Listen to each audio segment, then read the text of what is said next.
Hi everyone, it's Rahul Singh here. I am the founder of EcoSoul. We are a Boston headquartered sustainable products company.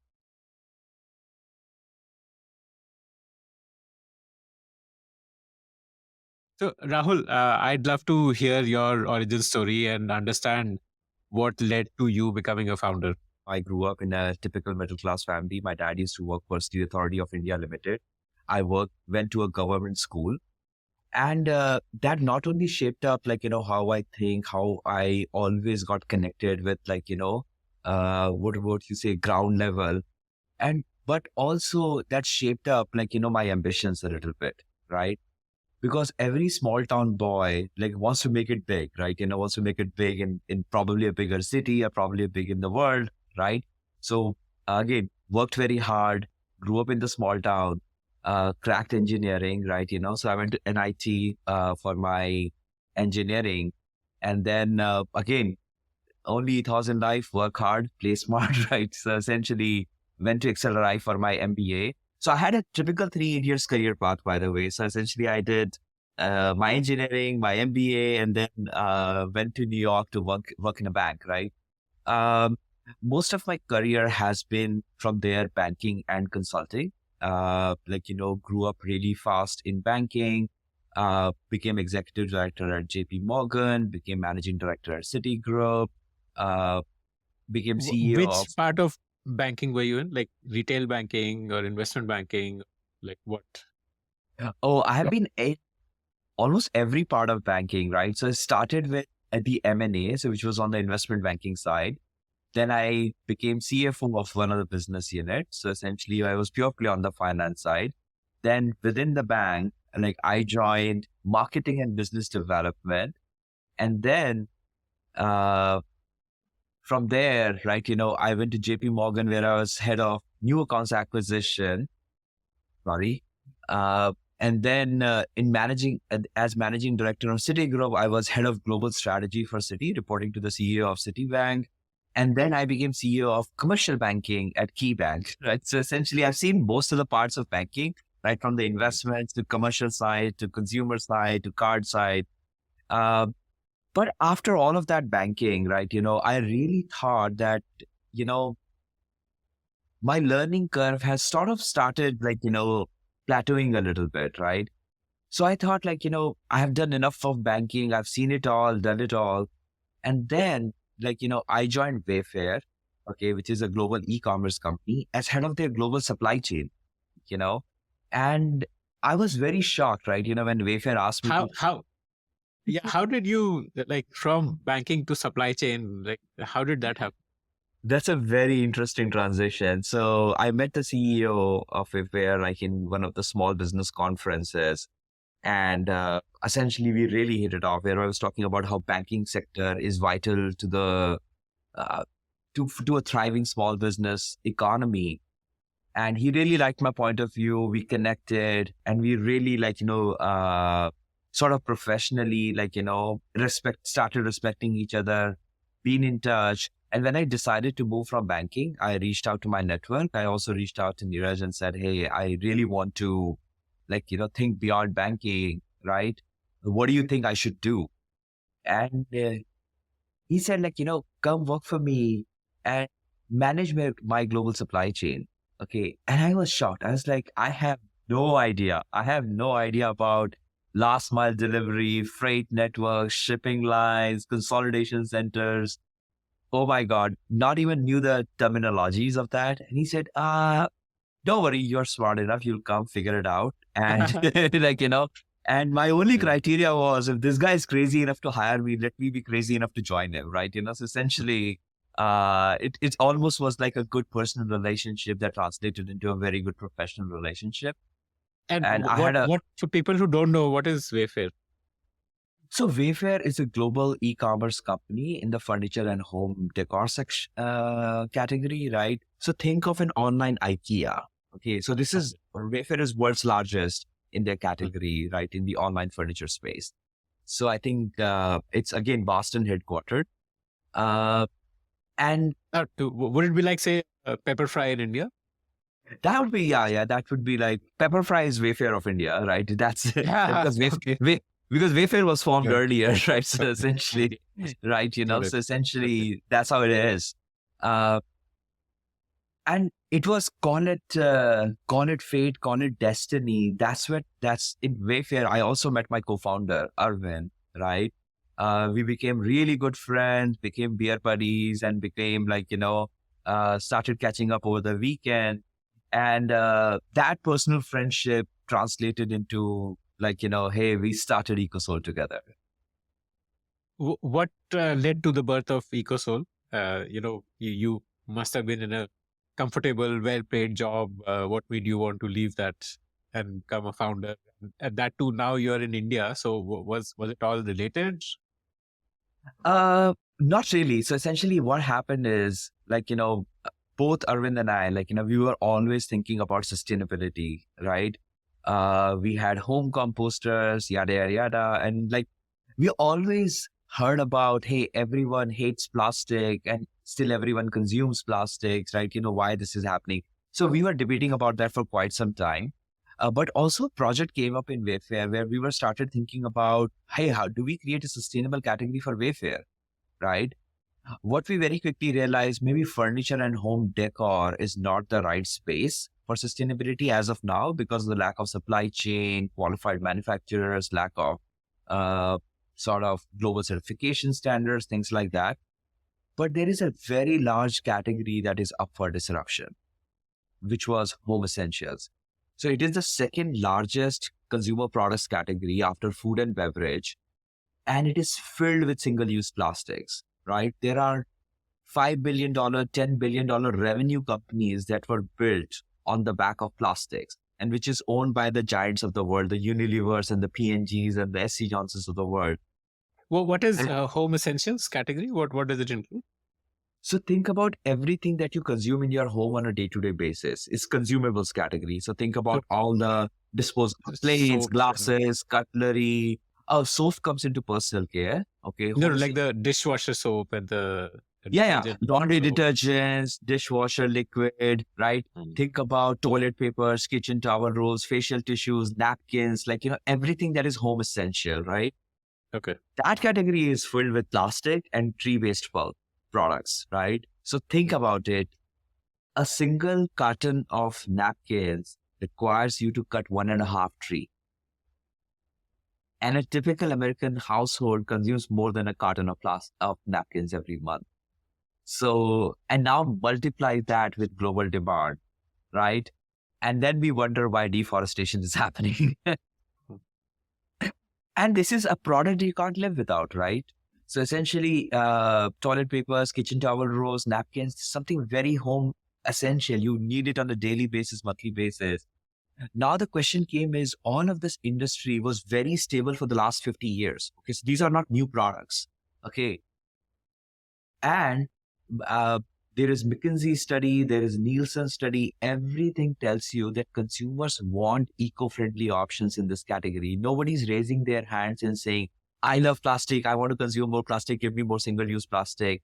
Or please cut some more trees so that I can consume napkins. Like nobody wants that story. Okay. Mm. But there was no brand which was truly tackling the consumer problem. And I'll take a pause there. Why do I feel there was no brand that was truly tackling the consumer problem was because of three things. What we call is awareness, affordability, and availability. So number one, there were brands which were not certified. They were greenwashing. People were not very sure whether this is truly eco-friendly, not eco-friendly. Is OXO biodegradable eco-friendly or not eco-friendly? Things like that. Like oxo biodegradable, by the way, is plastics turns into microplastics. Okay, it's not environment friendly, right? If it Okay. got banded, right? But it says biodegradable, so consumers think, oh my god, this looks like eco-friendly. So there is one thing that brands did not do well, which is truly understanding what are the global standards that are required to call yourself eco-friendly. The second is affordability. Look, Akshay, we all have our household budgets. And the products we are talking about, they're consumed in the households on a monthly basis, right? So let's be sympathetic to the customer saying that, hey, we all want to do the right thing. but we all are constrained by our household budget. We will not go eco-friendly by paying 2 times the price, 3 times the price, 4 times the price. Today, if all of us want to buy an electric car, an electric vehicle, and if the only option available in the market is electric Mercedes Benz, right? Then very few of us can actually practically make the switch happen, right? That was one of the biggest constraint that we saw, that these consumers want to go eco-friendly, but they cannot go eco-friendly with the current product selection available in the market. And the last thing that we had was availability. So I'm a consumer who's very aware, want to make the right choice for us and for the planet. Okay, there might be some option available which comes within my affordability range. But when you walk into a US store or a Western store, right, a European store or a UK store, you simply don't have any of those products available, right? Of course, there are products available on Amazon, but 87% of the Western world, they shop for their home essentials in their local store. Think Walmart, think Target, think Costco, think Sprouts, think Stop and Shop, right? And if the products are not truly available on the shelves, then again, consumer is not going to find you. You have to be where the consumer is, right? So these were the three problems that brands were not solving effectively. And we said, someone has to pick up the mantle. Someone has to do it the right way. And we said, we're going to do it. So that's how we started. There's another way also, I guess you could call it the Shark Tank way. I've been watching a lot of Shark Tank, so I've started thinking like them. But this is a category with a very high repeat purchase behaviors. Therefore, very high. if you're able to establish customer love and customer trust, then it means that you acquire a customer and you have him for life. Every month he will purchase something for you. So from that perspective, as a business, it sounds like a sound business to pursue. Absolutely, Akshay. And here is how I'll prove it, right? Tell me something. Have you ever bought home essentials, disposable cutlery, plate, anything in your life, right? For your party. Yeah, of course. Event. Okay. Which brand did you buy? No, I don't think it had a brand printed on it. Or even if there was a brand printed on it, it didn't register. Amen. What we very quickly figured out, right? This is somehow a very unique category, right? Where, like, before even developing customer love, before even thinking about, like, hey, customer recall, there is no alternative brand that customers are able to recall. Okay. So we thought that, hey, can we become that first brand that customers actually know and recall and want to, go and buy, and become the first challenger brand on the market. And here is a good example of that. We never thought of launching EcoSoul napkins in phase 2, right? We launched our tableware in phase 1, but we were seeing 6,000 organic searches a month where people were simply looking for EcoSoul napkins. And then we said, oh my God, this is a category where customers want us to be, right? And this is what the power of branding looks like in a category which is primarily unbranded across the world. So the tableware category, which is like disposable spoons and plates and so on, which you typically buy for a party, is not like that high repeat purchase category, right? You might buy it once in a quarter or once in 6 months. Why did you choose that category to enter first instead of a high repeat purchase category like napkins? So essentially, we are a very data-driven company, Akshay, right? So in fact, I always tell my people, remove all the names and just look at the data and make your decision, right? When we actually started looking at the data, okay, our use case is only 50% parties, okay? So now think about the young millennial, single working age people, right? They are actually using disposable products on a day-to-day basis. So almost half of, it's guilt-free convenience. Like you can avoid washing, saves you on time. There are a lot of utilities of just using a disposable plate, eat your meal and just get done with it, right? You don't want to put up a dishwasher for 2 plates, for example, it's neither eco-friendly to put up a dishwasher for 2 plates, right? So I think we have surprisingly enough, you're talking of a Western consumer behavior. And That's, just I'm to talking about a clarify recent. for my listeners. Yeah. I'll, by the way, I'll give you an example of the Indian consumer behavior, right? So earlier, right, like we have household help, for example, right? But there are so many times when we don't want to, like, pile up the dishes, right? Because at the end of the day, like, she's a person, right? And you have to think about her, like, you can't ask her to help you with like 35 dishes, 40 dishes. So now every weekend, every other day, whenever we have friends coming over, family coming over, kids' friends coming over, we just take out a disposable plate because we know that that wouldn't pile up the dishes, right? So I think even from an Indian consumer perspective, especially in the tier one cities and the tier two cities, that shift is already happening where people are thinking about their maize, thinking about their domestic help, and thinking about, hey, is this something that I really have to do? Or I can just bring Well, a disposable and just and consume it. Yeah. tell me the data signals which led to this decision of getting into disposables first. What signals did Great. you see? Like what? So there are two, three things, right? So number one, we had a really good AC Nielsen survey, which actually said in the home essential category, right? 80% of the consumers want to go eco-friendly. They simply do not have the right products in the market, right? That was study number one. Then there was a McKinsey study, okay, which literally said, like, consumers want eco-friendly and they are ready to back it up with their wallets. In that, there is a really nice bubble chart where there is propensity to buy product based on how eco-friendly they are. Okay. And there is a circle number 24 that I still remember, which says daily use home essentials products, right? So we said like, oh, consumers want it, surveys say it. And then we did our own consumer surveys. Like, we started talking to people and said, hey, do you like plastic? Do you single use plastic is detrimental to this planet? And everybody said yes. Like nobody's taking the other side of it. And then we asked it then, like, what is your constraint? Why are you not stitching to different? And they said, oh, I just don't have it available in my grocery store. And like, I really want it there. But this doesn't answer why disposables and not napkins. Both napkins, disposables are in the same category. Like why launch with disposables? So there are three stage gates that we have, right? That we actually think about, right? Before launching a new product. So the biggest factor in our category is not finding the right product because there is eco-friendly alternative to almost everything that you see around you. The only question is prioritization. Okay. So the first thing that we said we're going to prioritize is this something that we can truly manufacture at scale? Okay. That's number one criteria. And while manufacturing at scale, how much control can we have over our source raw material? Okay. The second criteria was, is this something that I can truly come to the market with a disruptive value proposition? Like, for example, can I really launch a plate which comes within 10% of a plastic plate? Okay. The third criteria was, while doing all of that, can I remain profitable?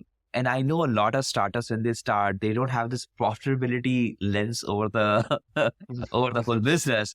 But we had it. We had it from day zero. So we Wow. started then prioritizing, literally stack ranking every single product that we're going to launch. And then we see tableware is the right category because number one, it's the large volume category. It's like more than $30 billion a year consumption. I was in India. So India has an inherent strength with the raw material. We have abundance of agro-waste raw material available. We can have scaled manufacturing at a relatively lower cost. So when we looked at all of that, we started prioritizing tableware as a category. And God, it was the right decision. Right. Right.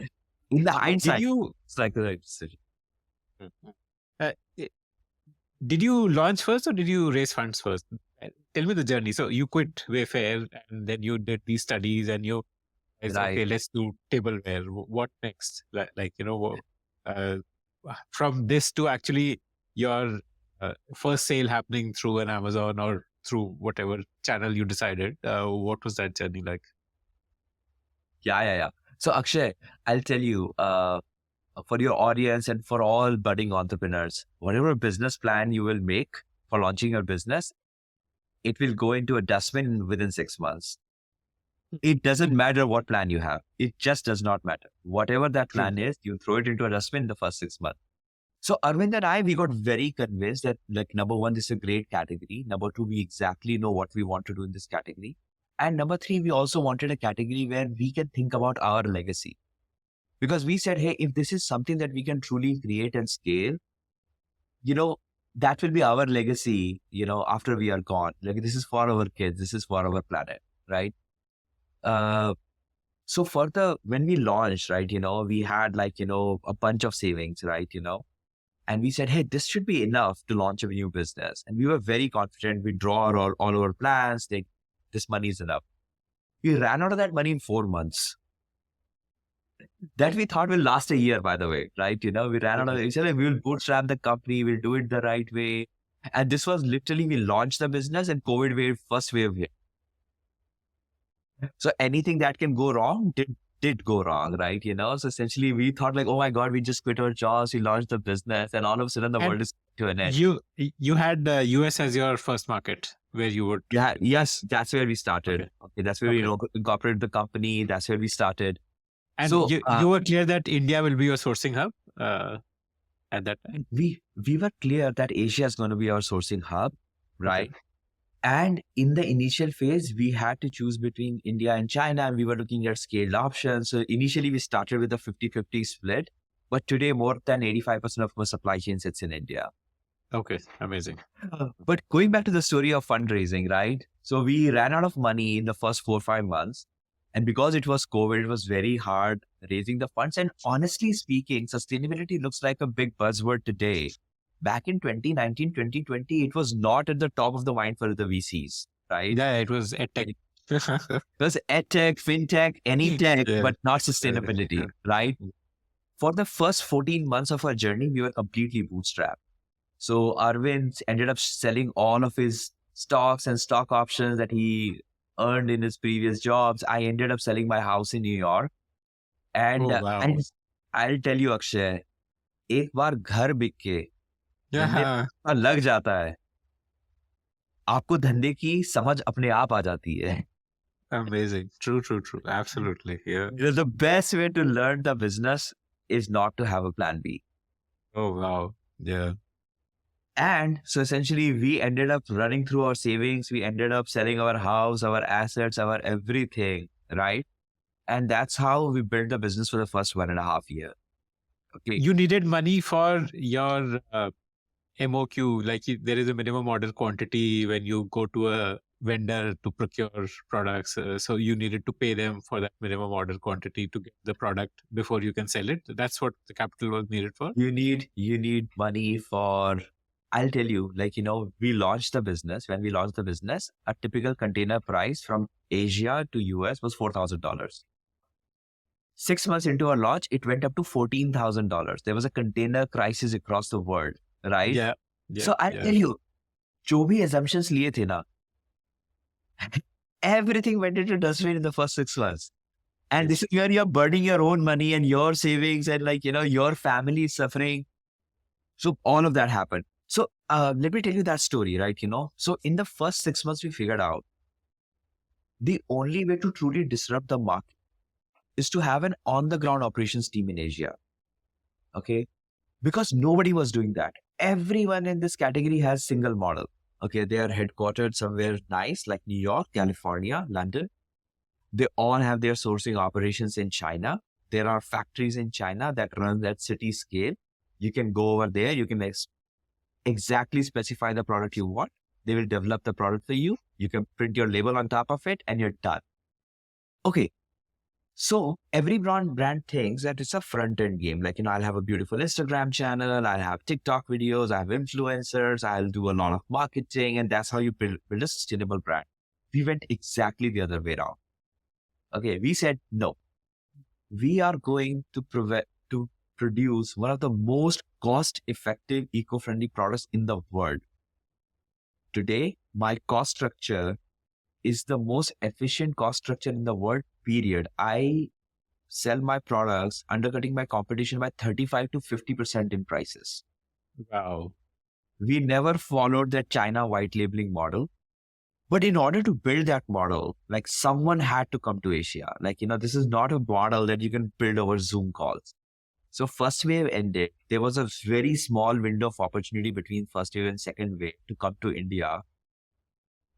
I brought my entire family to India, and trust me, I am a US citizen. My wife is a US citizen. My kids were born in the US. It was very hard for everyone to leave your life for 15 years behind.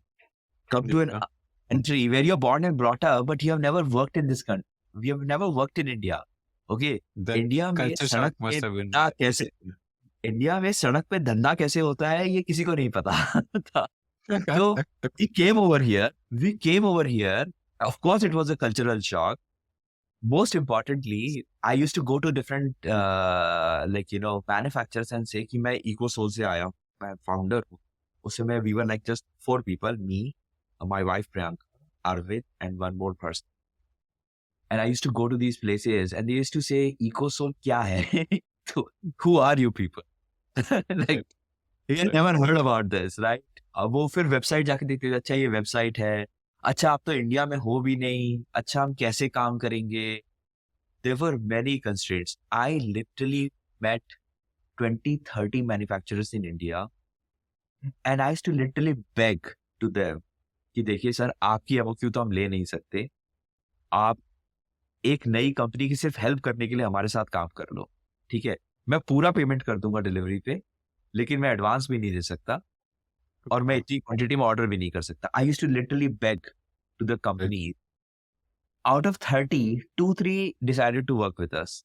Like out of 30, the strike rate was less than 10%. 2 or 3 manufacturers say कि ठीक है, you look like a decent guy, ठीक है, बहुत पढ़े लिखे भी लग रहे हो, ठीक है, तो एक बार मैं कोई बात नहीं बेटा तुम्हारे साथ चांस लेंगे.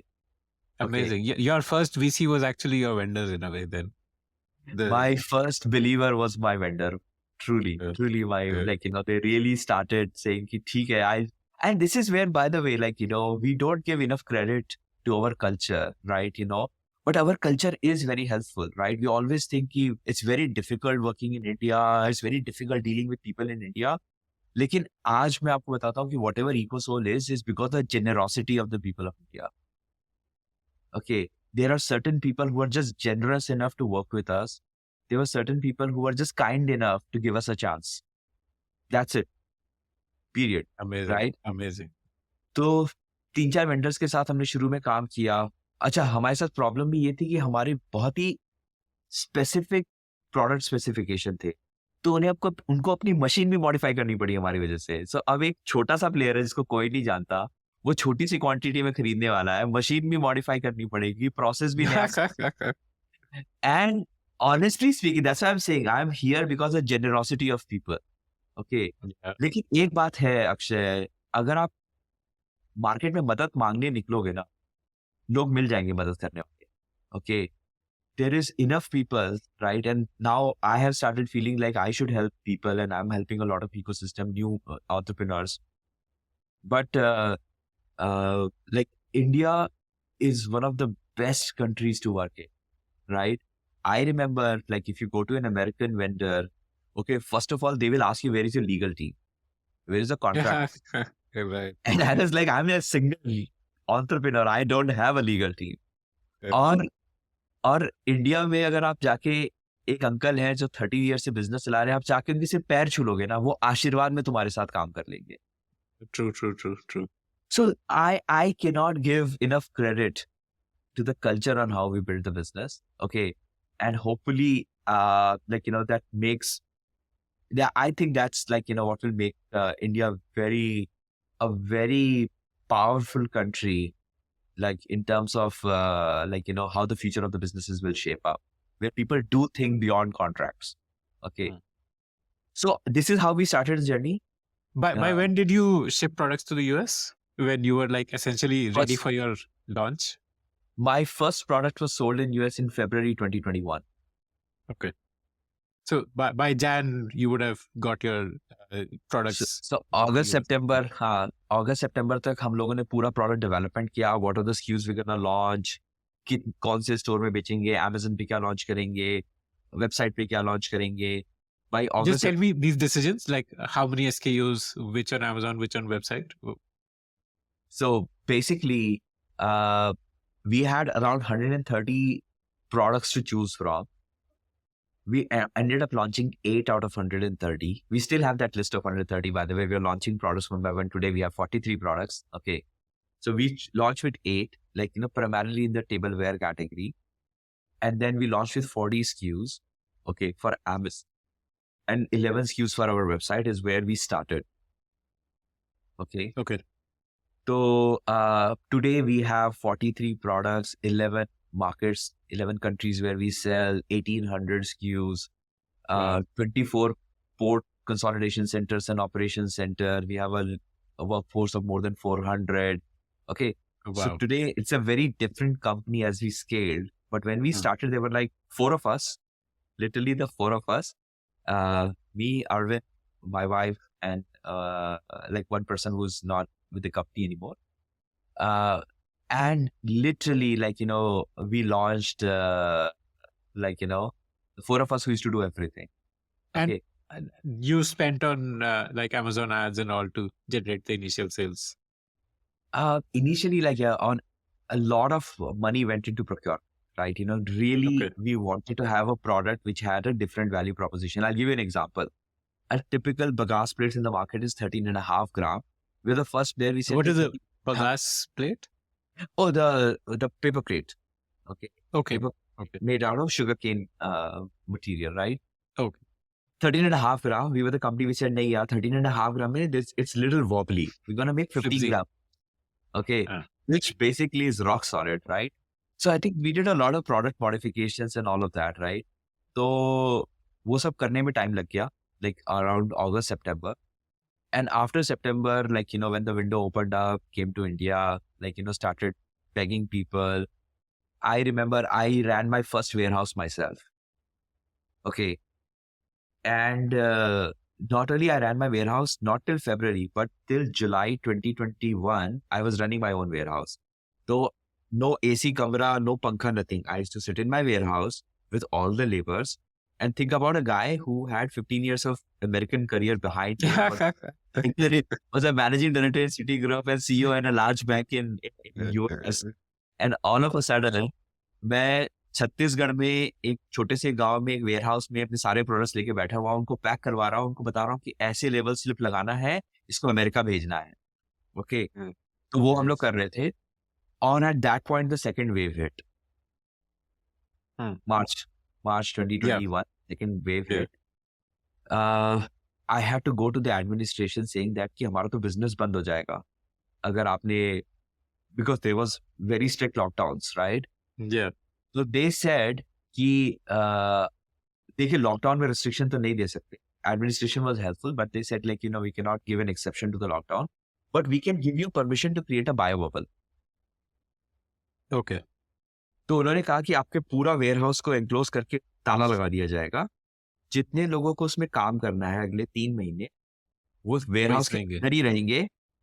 वही टॉयलेट, वही खाना, वही सब कुछ, और सिर्फ एक ट्रक आएगा जिसमें आप लोडिंग अनलोडिंग करा सकते हैं. This was administration's proposal. And as an entrepreneur, you have to take anything that you get as a proposal. वो अप्रैल मई जून की गर्मी में, ठीक है, when outside temperature in Chhattisgarh is as high as 45 degrees Celsius, there's no pankha, there's nothing. I lived in that warehouse with my labor. वही खाना बनाते थे, वही लेबर के साथ खाना खाते थे, वही सोते थे. और 3 महीने ऐसे हम लोगों ने वेयरहाउस चलाया. Okay. But from 1st of February 2021 till today, we do not stop out. Okay. We make sure that the truck leaves on time every single day. Okay. तो लाइफ में ऐसे बहुत सारे, like, first 1.5 year was like, no VC believes in you. You are running out of all of your money. You are eating and sleeping in your warehouse. You don't know what your future will look like. And there are so many times where literally I came back to my home and said, yeah, ये क्या कर दिया? ये क्या हो गया? What happened? So essentially, yeah. So a founder's journey looks very exciting when you actually when you're scaled up and you have office or you start winning some awards and you start saying ki, हाँ, we are the biggest company in our category. But a founder's journey may one of my friends used the very nice words and all due credit to her, but she says as a founder, you have to be ready to go broke and go broke. I like Your that. financials will go to hell for sure, Yeah. but your physically you'll be broken, mentally you'll be broken, and you have no idea whether you'll succeed or not. Yeah. No idea. In fact, if you're a good mathematician, you'll never be a founder. Yeah. Like, Yeah. The statistics are probability simply, is. yeah, chance is not on your side, Yeah. True. So yeah, I mean, this is what the journey looked like. Mm. We kept on sending out the. What were the sales looking like? So Feb, you launched. What kind of monthly revenue run rate were you seeing Feb onwards? I'll tell you, first month sales $4,000. Okay. First one. Second one says $62,000. This was Okay. because you didn't have money left to advertise. Yeah. No advertising. It's a brand new brand on the market. There are no reviews. There are no ratings. There's no organic traffic. There's nothing. Okay. So yeah. So 3,000, 62,000. Third month we crossed 100,000. Okay. And Which fourth is month, pretty good. I mean, 100,000 in third month without ads is like phenomenal. Which also shows the untapped demand in this category. there is massive untapped demand. Again, I'll repeat myself. Nobody loves plastics. Single-use plastic, True. everybody hates. You just have to give them the right products to consume as an alternative at the right price point. So third month, yeah, we crossed $100,000 in sales, right? Today we do more than $100,000 every day, right? So essentially, Wow. okay. So the thing is, Akshay, takes lot of patience, okay, and a lot of faith. Just saying that, nahi yaar, karna hi hai. Of course, after we crossed $100,000, we reached out to the VCs, we reached out to the angel networks. By then you had proof of concept. Then we had the proof of concept, right? And I'll tell you, our first seed investor, Manpreet Singh Capital Partners, he had never done Singh Capital Partners, Washington, US. He never done a seed round before us. Wow. Okay. And we went to Manpreet with a $100,000 run rate and a plan which says we're going to change the world. Imagine a company with $100,000 and optimistic founders who are saying ki ye dunya badal le, right? Yeah, We have figured out the formula, dunya badal le. And then, of course, he laughed at us. He's like, yeah, good ambition, yada. He said, look, guys, I'll put money in your company, okay? Lekin, because you guys look like decent guys, literally. Okay, you guys look like you're passionate, you have taken the risk, you have done on the ground operations. He actually invested in us because यार तुम लोगों ने enough चप्पल घिसी है. मतलब तुमने इतना, you have gone through this part of the journey and you have not given up. Good enough for me. I don't know how this business will shape up. I don't know whether you'll be able to challenge big brands. I don't know whether you'll be in Walmart or Target. I don't know anything. Lekin as a founder, the struggle that you have been through, ठीक है, that's good enough for me. Okay, कि तुम लोगों ने इतना कर लिया ना, ये भी बहुत है. Yeah. And how much did you raise in that round? Just $2 million. Okay. 2.5 with angels and everyone, So yeah, so we raised our first check of $2.5 million in the seed round, right? Manpreet was generous enough to write us $2 million out of that $2.5 million, right? Amazing. And that's when we started advertising. That's when we started creating our Instagram account. That's when we started doing some of the front end stuff. And that's when we started also scaling up our back end manufacturing. Okay. Because now with some of the earlier players that we actually started working with, we said ki now we have to put our dedicated production lines in terms of contract manufacturing. Let's put our dedicated production line with with our dies and molds so that the look and feel of the product never changes. Okay, we started standardizing. We started doing more QC process. We hired our first few employees. We scaled from about $100,000 a month to about $1 million a month, right? Wow. By By November when did 2020, you? Okay, November 22. November Amazing. 2022, that right? So we raised our first round in like February 22. February 22 is when we actually raised our seed. November 2022, we raised our first round, and this time most of the major players came in. So Axel led the round. Uh, Big thanks to Prashant sir, right? One of the founders of Axel in India. He believed in the sustainability story. He believed that there's a massive market, and he believed that we are the right founders to get it done. Then Axel came in, then Singh Capital Partners came back in that round, and then Founder Bank Capital, Bold Cap, Wayfair. And then there are a lot of funds that backed us in Series A. Okay, Series A around $12.5 million, right? And good news that as a company, we focused on profitability from day zero. Okay. So yeah, we haven't done our Series B yet. We are still running through that money. Wow, amazing. So yeah. Tell me about, was it still largely led by a focus on supply chain, or, did the marketing initiatives also equally contribute towards sales growing? What was contributing towards the revenue growth? So again, Akshay, the most important thing, okay, before you start doing a lot of advertising, and I think a lot of founders fall into this trap of like, I'll go very big on marketing and advertising and announce to the world, get your distribution right first. Okay. If you are available in 100 stores, and this is what I'm talking about, end of 2021, we were almost in like 100 stores only. Okay. If you're available in 100 stores and you're doing a national campaign, it doesn't matter. Yeah, true. The first 1.5 years took us to 100 stores. Next 1.5 year took us to 4,500 stores. Once you are available, once you got your distribution right, once the product is on the shelf, then do very surgical targeted marketing. Okay. So as a company, we had the ethos of never going after campaigns which gives you 1.25x ROAS, right? We never went after hard marketing. We never went after, in the first 3 years, never went after celebrities, because we knew even in the age of D2C where the VC money was free flow, right? We never went after easy revenue. Okay. If we got our distribution right, okay. And very happy to say we'll be the first sustainable products company in the world which will hit 15,000 stores worldwide. And we're talking about large stores. We're talking about the Waitrose and the Tesco's and the Targets and the Wakefield's and the Sprouts. So we are now present across 23 banners. Get your distribution right first. जो मिलता ही नहीं है, जो दिखता ही नहीं है, वो बिकता ही नहीं है. There is only so much you can do with D2C. If you are actually having an omni-channel strategy, okay, get your distribution right.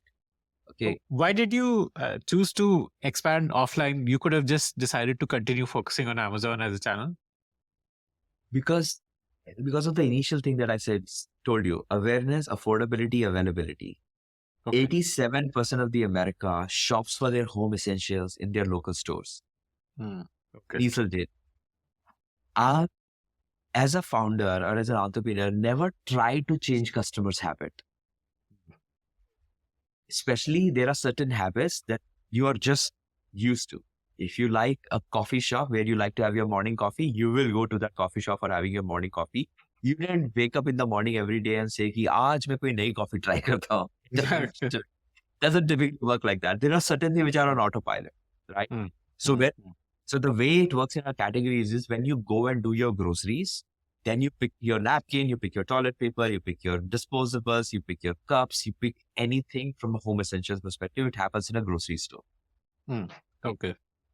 And I know 21, 22, when we actually built this business, there was a huge focus on D2C. Everybody was like, I'll be D2C only. I'll be D2C first. I'll be D2C. Yeah. And I was like, have you really looked at the data where your consumers are shopping?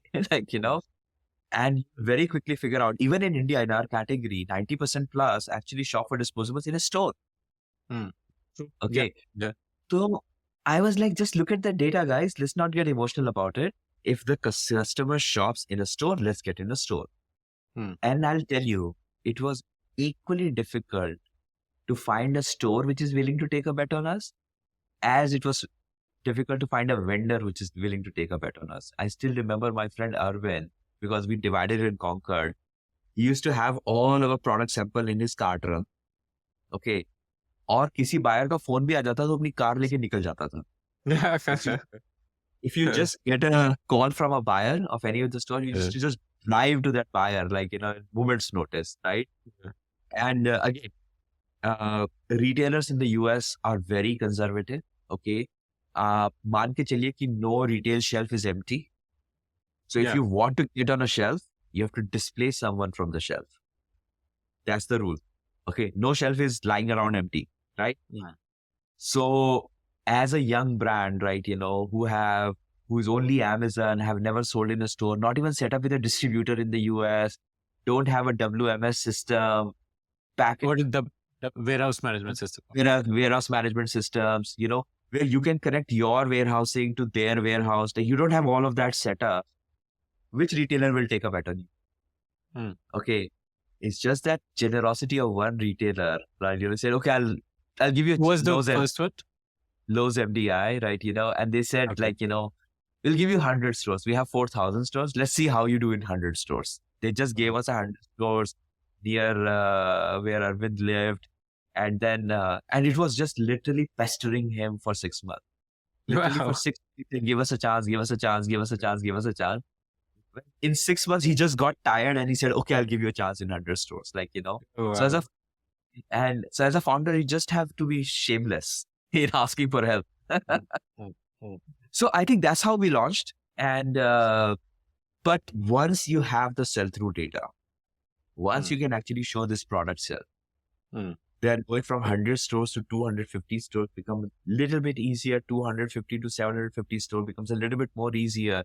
And today, as we are basically going after almost every single major retail chain of the world, we now convert almost 9 out of 10 pitches.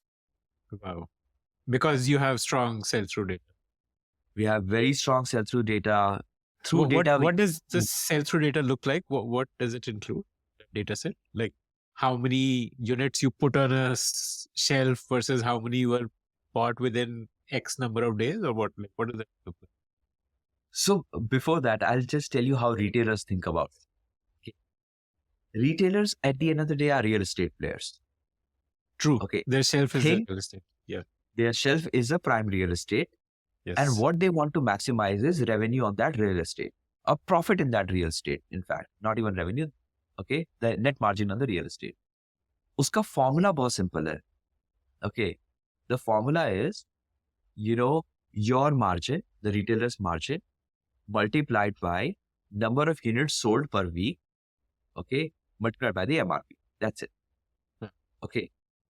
So you say MRP is $100, multiplied by 30% margin, multiplied by the, how many you are selling per week, per month, however you want to look at. That's your simple formula.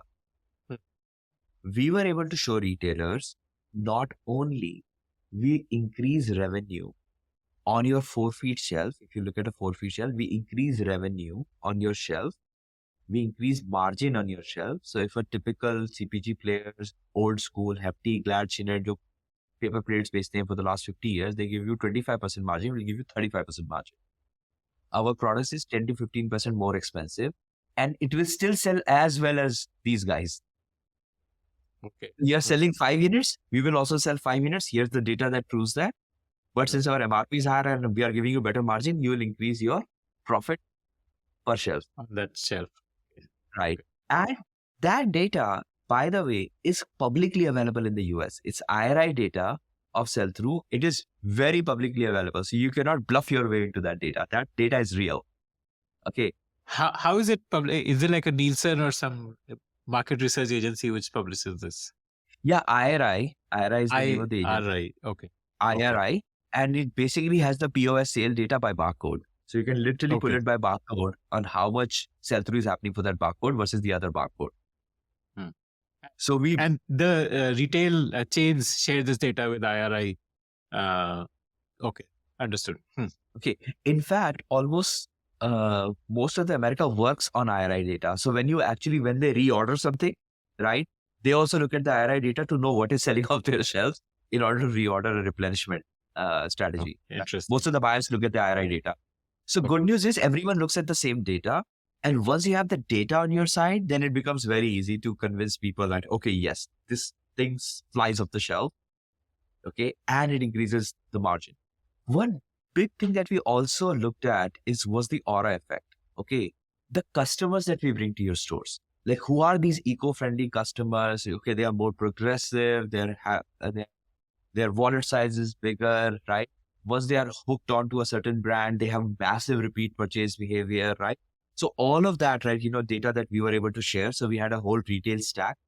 And then last thing we said is we are the most affordable, eco-friendly brand available in the market, period. Here are 10 more eco-friendly brands. You can get RFP from all 10 of them. If you don't beat their price by 35%, don't take us in. In fact, we beat Target's private label brand by 25% in prices, and we beat Walmart's private label brand by 18% in the pricing. And this is I'm talking about private label where they're supposed to be extremely price competitive. So that is the power of manufacturing in India, by the way, right? So essentially, this is how we won the retail. Okay. Today we have the right data, and today, like, there is no retailer which doesn't want EcoSoul. What percentage of your sales comes from offline retail? 60%. Okay. Understood. And what percentage of that is from US? Right. Yeah. But eventually, in the long term, this will be like 85% because that it reflects consumer buying behavior. That is true. And also because it took us 1.5 years to crack our first 100 retailers, right? So we started as primarily an e-commerce company, right? Which diversified into retail. And retail is something that offline retail is something that you cannot crack overnight. You can launch new products on Amazon at will, right? Yes. But retailers are extremely conservative. You get one shot at retailer once in a year. So they have their reset periods where you actually go and pitch during the line reset. And that's the only shot you get in a full year. Oh, wow. Okay. It's not like you can go anytime and go pitch your product. It doesn't work like that. It's a very conservative industry. Good news is once you're on the shelf, you're on the shelf. Right. Then again, it's equally hard to displace you. So I think that's where we thought that patience of building our offline presence helps. Yes, we'll be 75% retail by the end of 2024. And I think that's the right direction to be in because that's where the customers are. I think that's how much of your revenue is from the US? Today, around 80%. Okay. And again, the reason why 80% revenue comes from the US is because for the first 2 years of our existence, we were 100% US. So in late 2023, around 6 to 8 months back, we launched Canada, we launched UK, we launched Germany, we launched all the GCC countries, we launched India. So we launched a lot of countries, Mexico, right? So we launched a lot of countries in the last 9 months after we raised our Series A, right? That's when we had the capital to go for geographical expansion.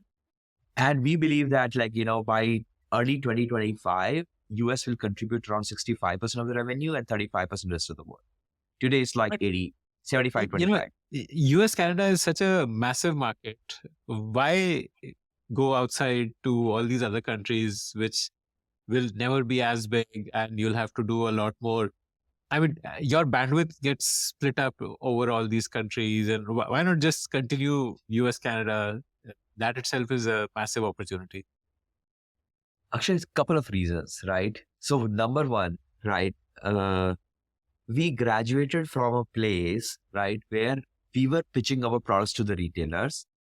Now we are in a stage where retailers are coming to us and say, can you actually give us EcoSoul products?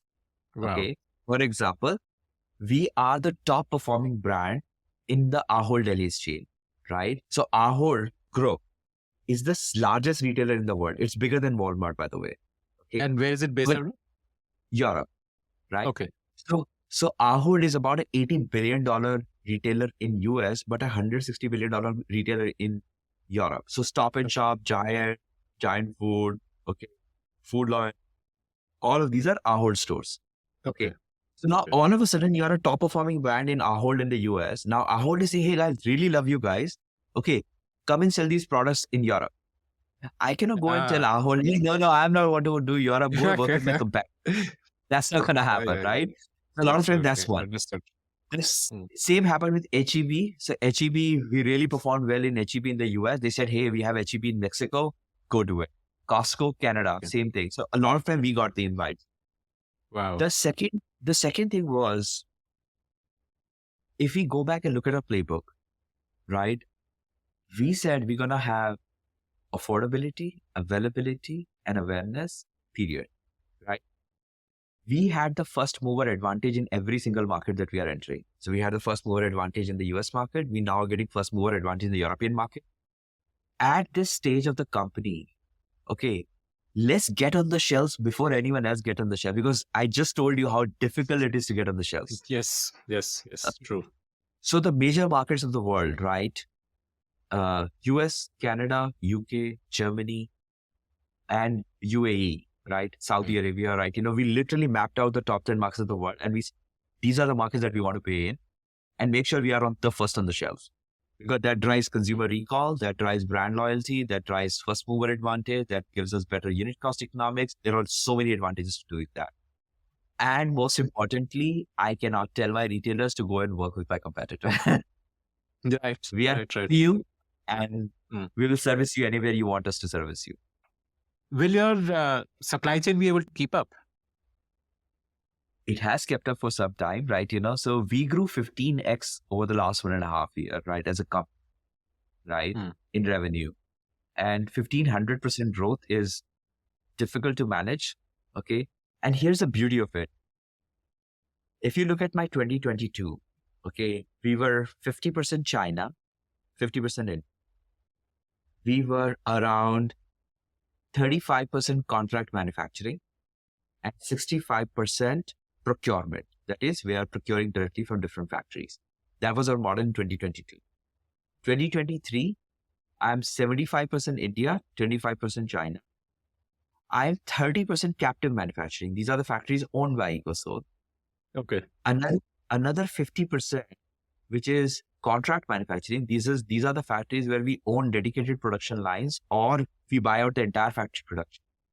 And only 10 to 15% is actually procurement. Wow. And we do procurement today only for new product launches. So this is a product where we are really testing the product market.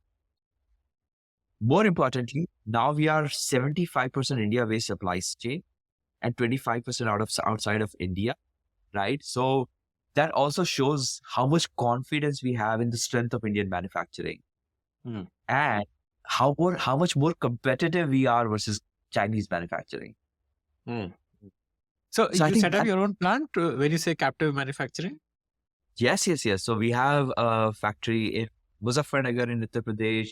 We have in Shimoga in Karnataka, so we have in hinterlands of India, all these factories. How did you set up factories so fast? I mean, setting up a factory is typically a time-consuming process, right?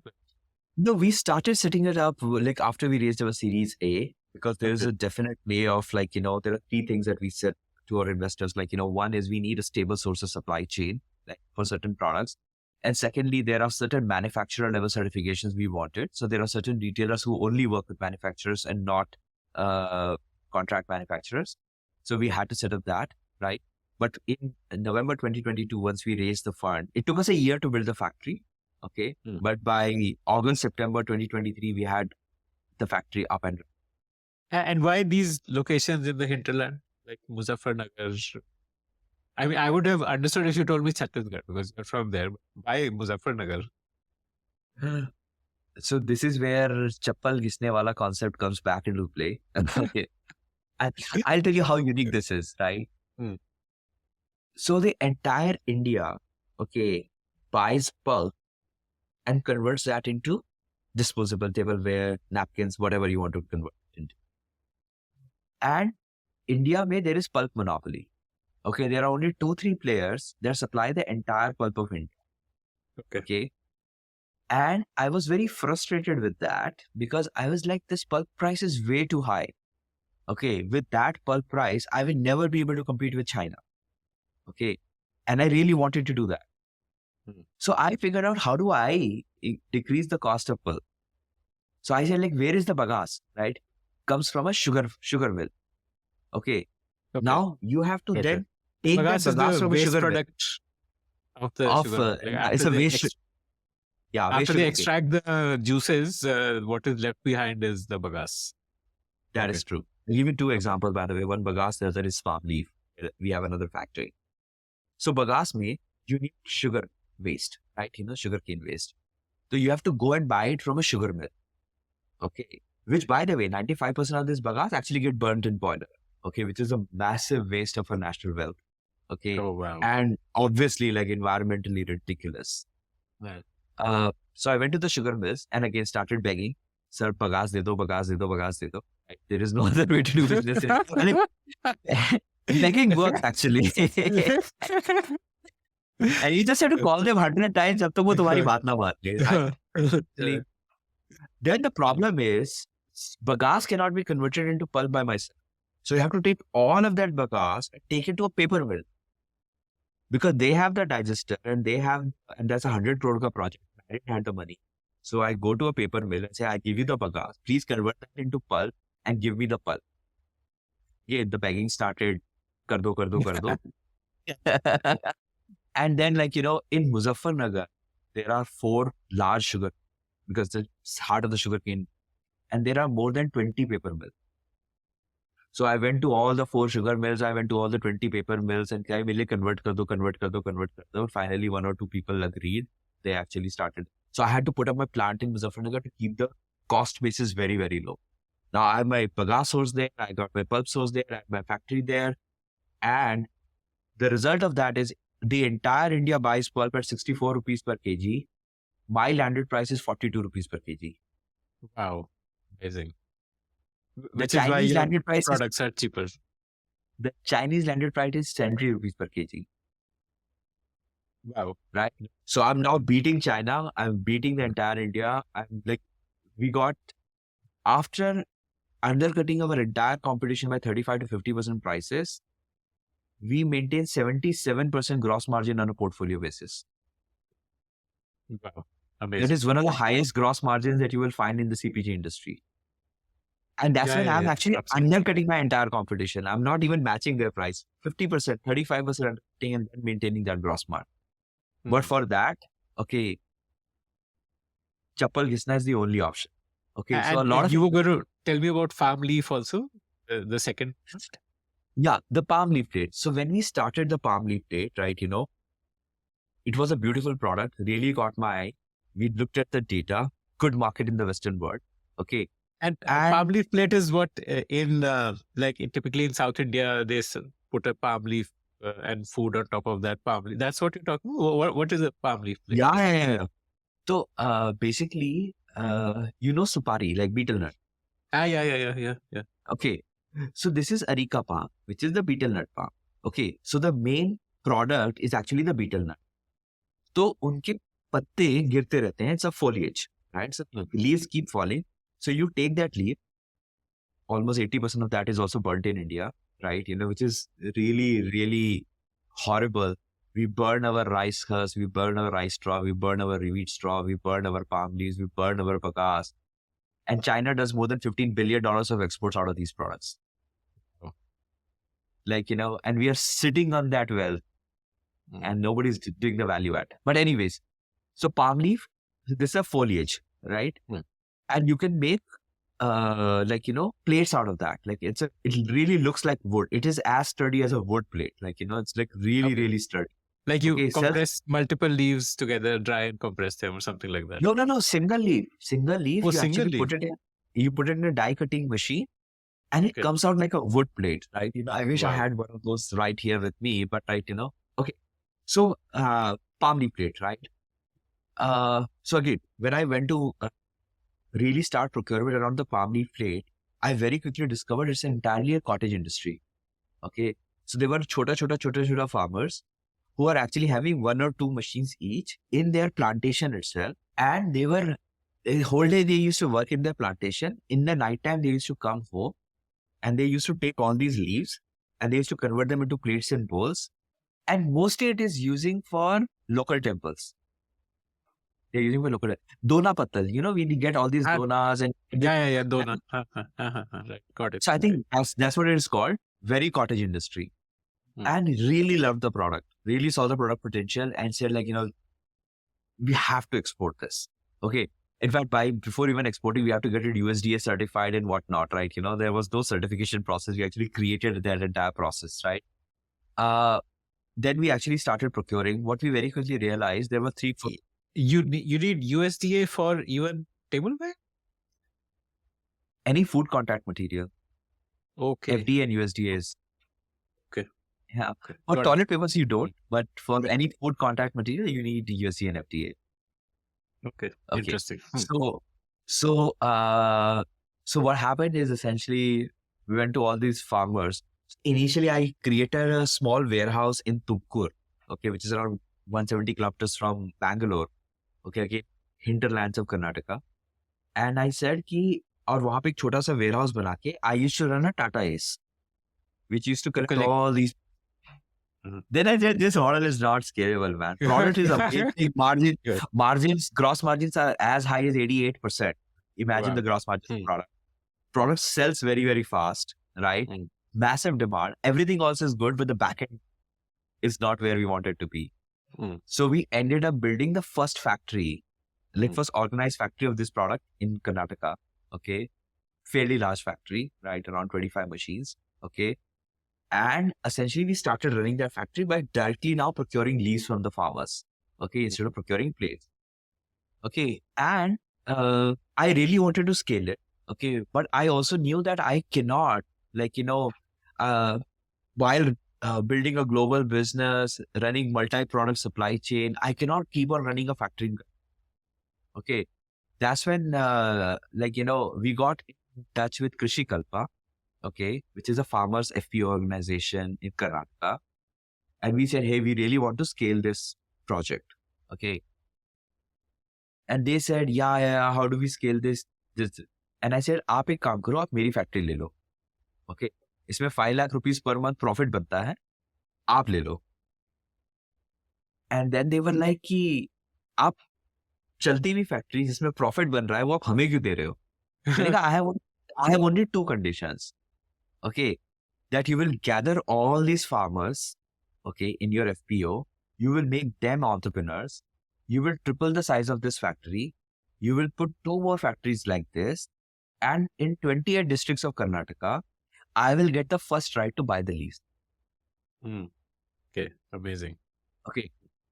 So we really created farmer entrepreneurship, not just employment, farmer entrepreneurship. And my Shimoga factory is run by 95% women. Oh. Where is Shimoga? Shimoga is in northern Karnataka, near, So essentially, 95% women employee, so farmers' wives, right? We created employment, not only employment, we created ownership and entrepreneurship. We get massive amount of raw material now organized. We get very stable supply source. We get standardized products. All of our products are USDA certified. Everything goes into UV cleaning and all of the best practices that you follow.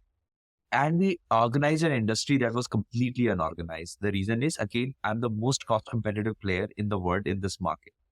And today we are the world's largest player in this category. Right. Wow. Amazing. So this is how we really have to think innovatively about our agri-tech supply chain, our agri supply chain, right? You have to be really close to your source raw material. You have to really empower people that you're working with. You have to really go and see, like I could have taken a very easy way of just buying pulp from the market. It's available. Okay.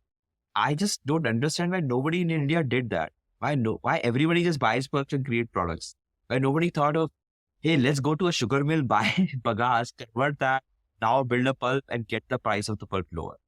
So I think that's where we really created something different from a back-end supply chain perspective. Amazing. I always tell people sustainability is not just good for business. Sustainability is good business. Yeah. Absolutely. You're proof of that. लेकिन चप्पल बहुत घिसनी पड़ती है. गांव जाना पड़ता है. Farmers के साथ बैठ के बात करना पड़ता है. You have to be like हाथ जोड़ो everyone. सर कर दो, प्लीज कर दो, सर पगास दे दो. बोलते नहीं, मेरा बॉयलर में जाती है सर, थोड़ी सी दे दो. Right? So I think that's what you have to do initially. But once you have a proof of concept, by the way, even in the manufacturing side, today I'm happy to say there is another sugar mill which actually realized that they can do the pulping themselves. They are actually putting up 50 crore pulper for us. Oh. तो they see, oh, एक साल से चल रहा है. तो they called me and said, आप एक साल से बगास खरीदते हो, उसका करते क्या हो? मैंने कहा यार, पेपर मिल के पास लेके जाता हूँ, पल्प में कन्वर्ट कराता हूँ, प्रोडक्ट्स बनाता हूँ. अगर हम ही आपको पल्प बना के दे दें, मैंने कहा आप बना दो. That further decreases my cost, right? Now I'll go from 42 rupees to 36 rupees per kg, right? Wow. So the thing is, in India, there are two types of people. One, who will just be generous and who will be swayed by your begging and will work with you, right? And the second is where you actually show the proof of concept. And then there is capital and businessmen and everything follows after that. They say, okay, we know this works. Okay, we are happy to put to this. Amazing. What percentage of your revenue is from tableware? Today, 50%. And what are the other categories you are into? Just tell me about how you expanded your portfolio of products. So you started with tableware, then you saw customers are searching for napkins. So that was the second category you got it. Yeah. So basically, so there's an entire tableware category. Then there's an entire partyware category. So think about cold cups, hot cups, straws, like, all the other stuff, right? That is not daily consumable party. And these are made from bagasse? These are made of bagasse, they are made of cornstarch, they are made of bamboo. Like, there are 4 base raw materials that we use. Bagasse, cornstarch, bamboo, and palm leaf. Okay. After that, like, we launched our baby care category. So think about baby wipes, flushable wipes, baby diapers, so we have a whole new baby care category. Then we have a personal care category. Then these would be bamboo products, the baby These care, are bamboo-based diapers, right? Then we have a paper product. Then we have a home care category. Okay. Then we have a paper category, which is basically out of bamboo. We make out of bamboo and bagasse pulp. We make napkins, facial tissues, toilet paper, kitchen towel rolls, right? So now we have 6 different categories and 43 products in these 6 categories. Okay. Wow.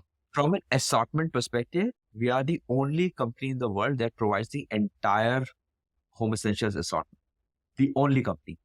But you're not doing this detergent and that kind of stuff yet, right? Like dishwasher soap and fabric detergents and coming soon. Very soon. Coming very, very soon, in fact. That is a big category. I think there's this company called Method, that space. There's Method, there is 7th generation, right? There are 2 big ones. Again, like, with all due respect, the prices are not where it should be. Okay. For them, the USP is chemical free, right? Like no harmful chemicals. But you would probably also replace the plastic container because they still come in a plastic container. Like you buy Method, it'll still come in a plastic dispenser. But I'm guessing you would replace that, the plastic dispenser? Absolutely, yes, right? So we are actually right now experimenting with a couple of materials, right? Yeah. What we can do is either replace plastic entirely, okay, or have one-time plastic container and then refills that are packed into aluminum, right? So there can be a refill packs after that. Let me be very clear about something. Plastic is not bad. Single-use plastics is bad. Okay, if you want to buy a bucket, please go and buy a plastic bucket. It's a good choice. It's actually environment-friendly choice, right? Something that lasts for 5 years, right? Great, right? It's when you have a use and throw products, that's when you should actually avoid plastics, right? So yes, what the big detergent company should do is they should have one plastic container and then also available with the refill packs, right? Because that plastic container will last for years and years. It is sturdy, right? So I think that's where we have to make a distinction where let's not completely demonize plastic per se. Got it. It's light, it's sturdy, it lasts. Okay. The problem is when you throw out a plastic straw, it will last for 500 years. That's the problem. What do you do about shrink wrap? Like I've seen most such products come with a there's a plastic shrink wrap on top of the product, which you tear and then you Oh, use. we do PLA, right? So we use PLA products, right? Both for What is shrink wrap PLA? and polylactic acid made out of cornstarch, 100% plant-based. And it looks and feels like the plastic shrink, basically. Looks and feels like plastic. Ah, okay. Equally sturdy, equally everything, little bit more expensive, right? But from a packing perspective, it doesn't increase the overall cost of the SKU that much. So we are fine with that, but we use PLA in our packaging. Okay. Do we have more space to be more eco-friendly in terms of packaging? Yes. Right. For example, we still use cartons and everything that is made out of like corrugated boxes, right? But again, right, we are again picking and choosing our battles per se, right? Right. Yeah. Yeah. We'll still have to like, ship our stuff in a diesel based truck. We still have to put it in a shipping tank. There are so many areas of supply chain where I wish I had more control. Unfortunately, it's a little bit out of control, right? So yes, there are opportunities where we can further do it. Tell me your playbook for new product launch. How do you, because you said you believe in data. So I'd love to learn, what data do you look when deciding which product to launch? How is that? There must be some sort of validation process where you would do some early testing and then decide, okay, let's launch it or let's modify it. How do you decide how to price it, and which channel to launch it on, how to scale it? Just talk to me through that whole journey. Yeah. It's a multi-stage process, right? So it starts with product identification. Okay. Then once we have identified here are the possible products, and I'll give you the data that we looked at in each phase. Then product identification. Then we have certain stage gates that we apply. That is, we call from identification to product prioritization. We actually rank the products in terms of priority of launch, which also does market sizing and everything. Then basically we start figuring out the back end. Okay, we now know it's a great product with a great market. How we will actually build the back end for this, right?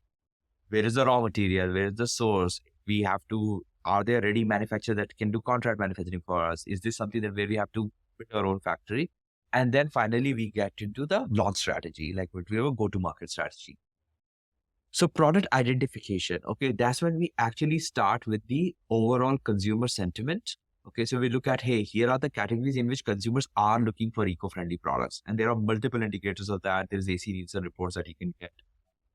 Then we look at the market sizing of that. Okay, so for example, consumer do want jute bags.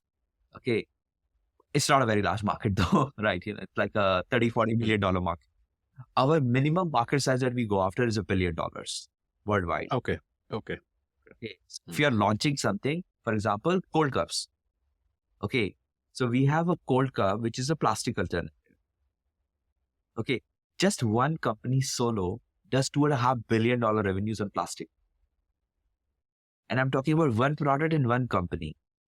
So that's the kind of product that we go after, where we say, okay, we know we can be the challenger brand. It's a massive market. There's nothing on the shelf that competes with us. Let's go for it. So there's a full market sizing that happens, consumer sentiment analysis that happens. Got it. Once we have identified the product, then we actually apply certain stage gates. Number one, has to be more than $1 billion, which I already talked about. Number two, will I be able undercut my entire competition by at least 30 to 40% in price, or get within 10% of plastic? Okay. Two different criteria. And number three, while doing all of that, can I maintain a 75% plus gross margin? This is basically like a supply chain viability test. You're saying that, is it viable for me to have a supply chain which allows me to price it at this level? That is correct. Margin profile. Okay. Absolutely. Okay. Once we have figured all of that out, we again do a stack ranking. Okay. We started with 35 products, but like these 5 land up on the top. Once you have done that, then we start figuring out the backend. Who are the suppliers? Who are the manufacturers that we want to work with? We have already done the market survey that these are the 5 manufacturers, these are their pricing, this is what their capabilities are. Okay. Then we actually look at where will be our consolidation center, where the consolidation is going to happen, what will the packaging look like, yada, yada. Then we actually do the go-to-market strategy. Our go-to-market playbook is very clear. Okay. Every new product and every new geography always gets launched on Amazon first. Okay. even if a retailer is asking for it, we'll still launch it on Amazon. And the reason for that is we make all our mistakes on Amazon. Okay. In the first 6 months, good part with Amazon, Amazon doesn't share any customer data with you, but you get direct feedback from customer where you The see ratings the and reviews. you see the ratings, you see the sell-through. So if you have launched 5 variations of a SKU, like pack of 20, pack of 50, pack of 100, which SKU is moving the fastest? Okay. Then in the 6 months, you also do price demand elasticity, right? If I decrease the price by a couple of dollars, what happens? If I increase the price by a couple of dollars, what happens? So you can do a lot of testing on terms of your pricing. So once you have all your reviews clear, once you have your ratings clear, and there are many times where we have discontinued the products, that we launched the products, we discontinued the products, like dog poop bags, we launched. We were not getting to a place where we felt comfortable that we truly have a path-breaking value proposition. We discontinued the product. So we got the reviews, we got the ratings, we got the pricing strategy, we got the demand elasticity, we got the SKU optimization. After that first 6 months, we start planning this product for the retail launch. So we'll choose the hero SKU and we'll start planning for the retail launch. We start pitching it to the retailers and then finally make the retail launch happen from where we start scaling. Okay. What is the result of that? The result of that, Akshay, is that 23 retail banners we sell into across 11 countries. For last 2.5 years, every retail banner has the right to RTV, right to return to vendor. Okay, return to vendor. Okay. So if the product doesn't sell, the retailer has the right to return your product to you. Right. 23 banners, 11 countries, 2.5 years, not even a single RTV. Wow. Zero. Absolute zero. Everything has sold through, basically. Everything sells through. Everything has repeat order rate. And the reason why we are able to do it is because we have our GTM very, very clear. You've already made your mistakes before going to the retailers. Do not make your mistake in retail. It's very expensive. Wow. That's amazing. So we have figured out the front end, we have figured out the back end, we have figured out the value proposition, then we have a very clear go-to-market playbook, right? And there are cases in which once we started scaling on the retail, we have scaled down on Amazon. Why is that? So Amazon, while is a great platform to interact with your customers, in a lot of cases, it's very hard to achieve profitability on Amazon. Okay. Especially in pack sizes which are smaller, right? You can easily, if it's a pack size of 500, you can probably get profitability. But if you're selling packs of 20s and 30s, and your entire value proposition as a brand is to be one of the most affordable players on the market, achieving profitability becomes a challenge. So we continue only the SKUs and the product categories where we truly see long-term profitability on Amazon as a channel. We start scaling it up on our website. We start scaling it up on retail, but scale it down on Amazon. Okay. Yeah, because in Amazon, the shipping logistics cost, the commission, all of those only make sense if the average order value is high enough. That is correct, right? And it's again a very hard choice for an entrepreneur, right? Because everyone is judging you on your ARRs, on your revenue growth, yada, yada, yada. I'll just give one suggestion to people. Guys, don't do that. Judge yourself. Like, if you truly have the ambition to be bought out by a public company, or you want to become a public company, start behaving like a public company. Have a discipline of profitability. Have a discipline of net margin, have a discipline of profitability. And I'm very happy to say that my entire global retail business is profitable as of today. Wow. Our entire e-commerce business, where the SKU has been in the market for more than a year, is profitable as of today. Okay. So a lot of startups, they think that they will scale, then there will be a lot of soul searching. And there will be a lot of once I scale, I'll probably figure out these 5 things and I'll cut down cost and probably I'll get profitable. It doesn't work. Once you're a large enough ship, it is very hard to steer it back because then the momentum takes you there, right? So make sure before you build a momentum, you have a very good strategy, right? To be profitable, right? And And I'm now happy, by the way, with all the funding winter that is happening, a lot of VCs are now starting to ask difficult questions. Mm.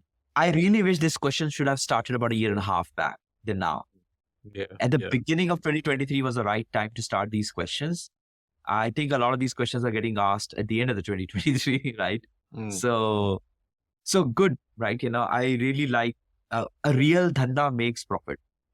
Okay. You can call yourself startup, right? And I understand there is an investment phase. We don't make money on most of our SKU launches in the first year, and that's fine.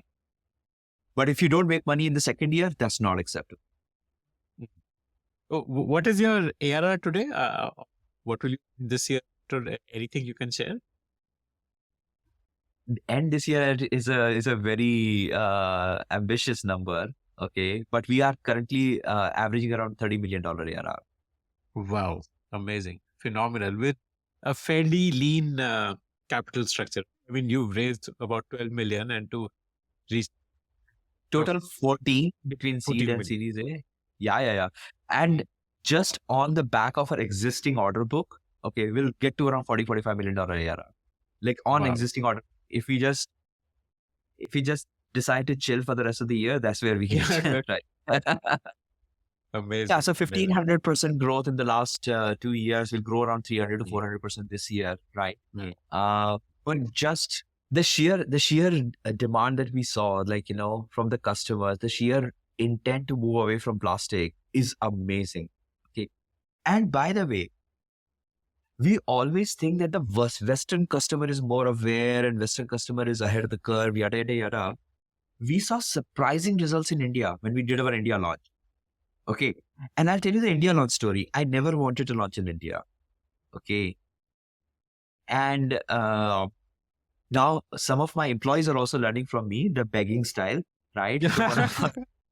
So one of our managers, he came to me, he's like, Rahul, India karte hain. I was like, nahi. His name is Shubham. So I said, Shubham, nahi karenge. Right? We have so much going on in the US, and we're launching 3,000 stores in the next quarter. It's just way too much going on. I'll not do India. Okay. He said, but the inventory is already here. Let's do it.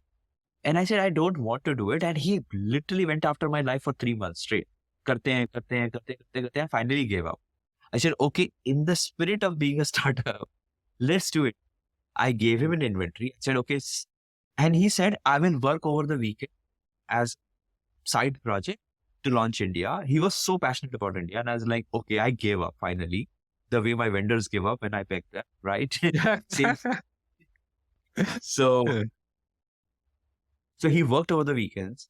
Okay. And online or offline? What did he target? He started with Amazon, right? Because, of course, like, that's our playbook. Yeah. We always with Amazon. We don't try to disrupt our playbook. It's a very well-defined playbook that we have developed over the last 4 years. So I gave him an inventory and told him, okay, ye 1 month mein sell karke dikhao. Try selling it in 1 month and probably I'll think about it. We got stopped out in 5 days. Wow. Okay. And I said, beginner's luck, total fluke, whatever. So gave him replenishment inventory, much more than the previous batch, and said, like, try selling this. We got stocked out another week. Wow. And this happened in June 2020. Which category was this? Tableware. Tableware. Started with tableware. It was all here already. And there are 2-3 things that I told him. Like, number one, okay, I'm not going to do any B grade, C grade category in it.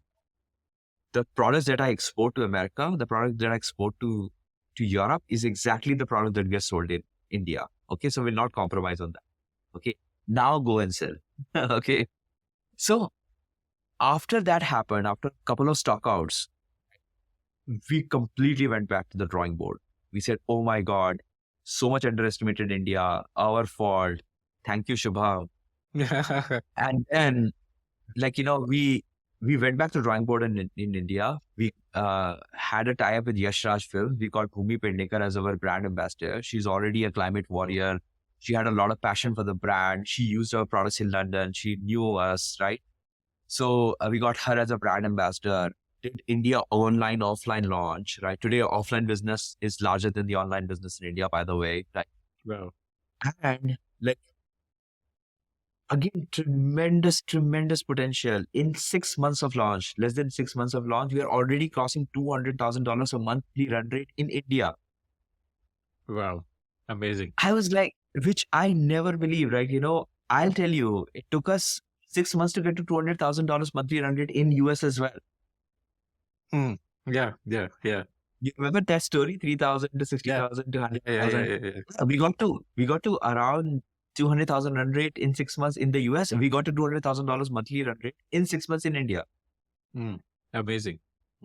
Right? And we started with online only. Then we expanded to just Delhi NCR region. Okay. Then we expanded to 19 cities. And this month in March month, we are launching 24 more cities in India. Wow.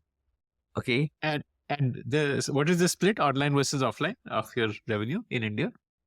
So today is around 55% offline and 45% online. I think But this after will also, the March launch, in the long it term, will also be like 75% plus offline retail. Okay. Offline retail, again, I put a massive challenge in front of the team. I said, I will not give even a single paisa credit in the month. Now, India offline doesn't work like that.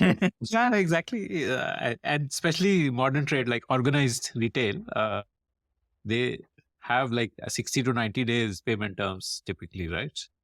Okay, so now we are in more than 200 modern retail stores in India and more than 1,700 GT stores in India. I don't give even a single paisa credit in the month. Wow. Period. Amazing. Okay. And no credit. Is this the same in the US also? No credit, or there is some? So US is different, right? So every retailer has its stuff. It's typically 2 net 10 30. That means if you give them 2% discount on the pricing, you will get your payment in 10 days. Otherwise, you'll get in 30 days. The good news in the US is that you can get all of your POs financed at 0.85% per month, right? So once we deliver, we get all our money back. So we are a very capital efficient business from that perspective. In fact, while running this entire business, my overall working capital is like $2 million. Wow. And my receivables is less than $400,000 at any point in time. I mean, 2 million working capital for a 35 million ARR is phenomenal. I'll tell you a funny story, right? So when I was launching the business, I came to India, right? So I met my dad, right? Was CEO of a large company, right? I met my dad and he said, he was to an extent disappointed, like, तेरा इतना अच्छा चल रहा है America में, why do you want to leave that life and all of that? Like, I told my dad, nee, we will do eco-friendly products. And he asked me like, Acha, show me the product that you're gonna sell. So I showed him that palm leaf plates and bowls and everything, right? Cutlery. So my dad said, right, ye to dona pattal hai. Bilkul. I said, हाँ ये दोना पत्तल है. Dad asked you a really good question, right? मुझे एक आदमी का नाम बता जो दोना पत्तल बेच के बड़ा आदमी बना है.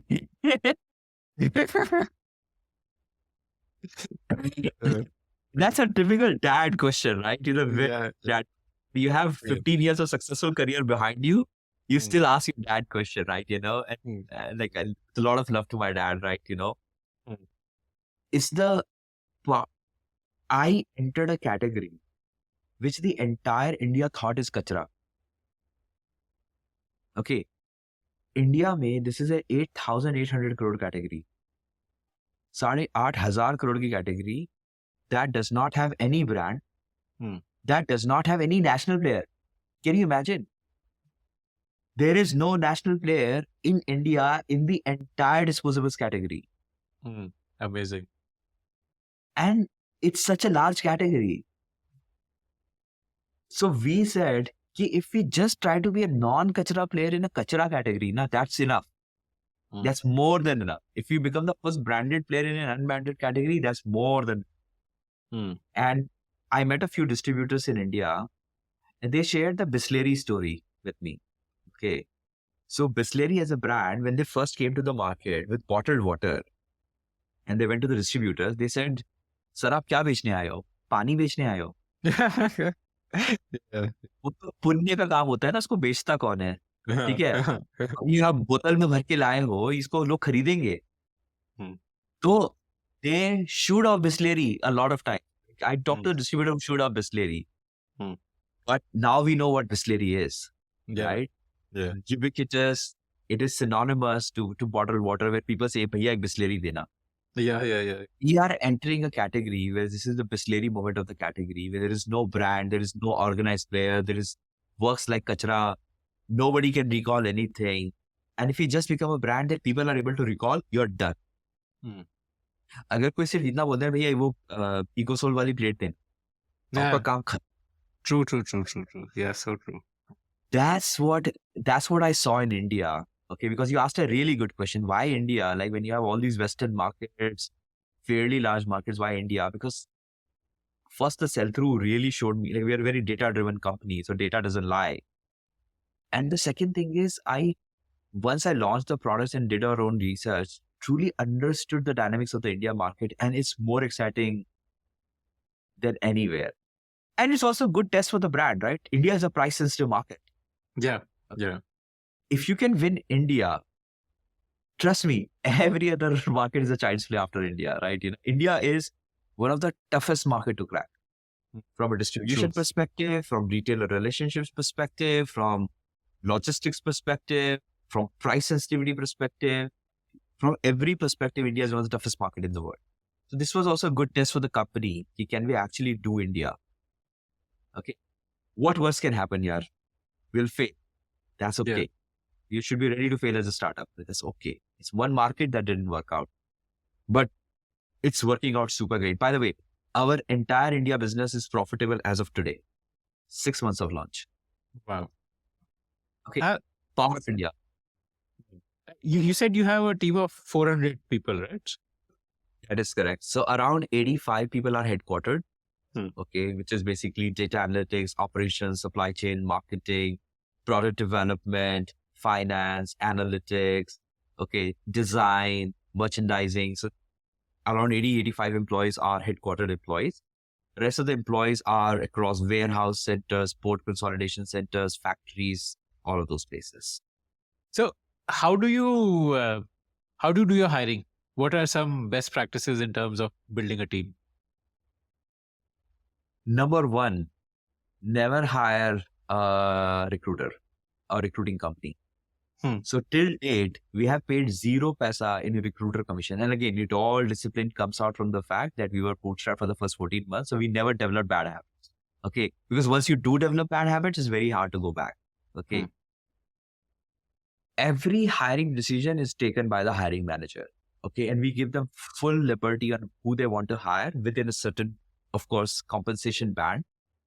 But then once you know, like, this is the guy that you will have to live with for a long, long time, right?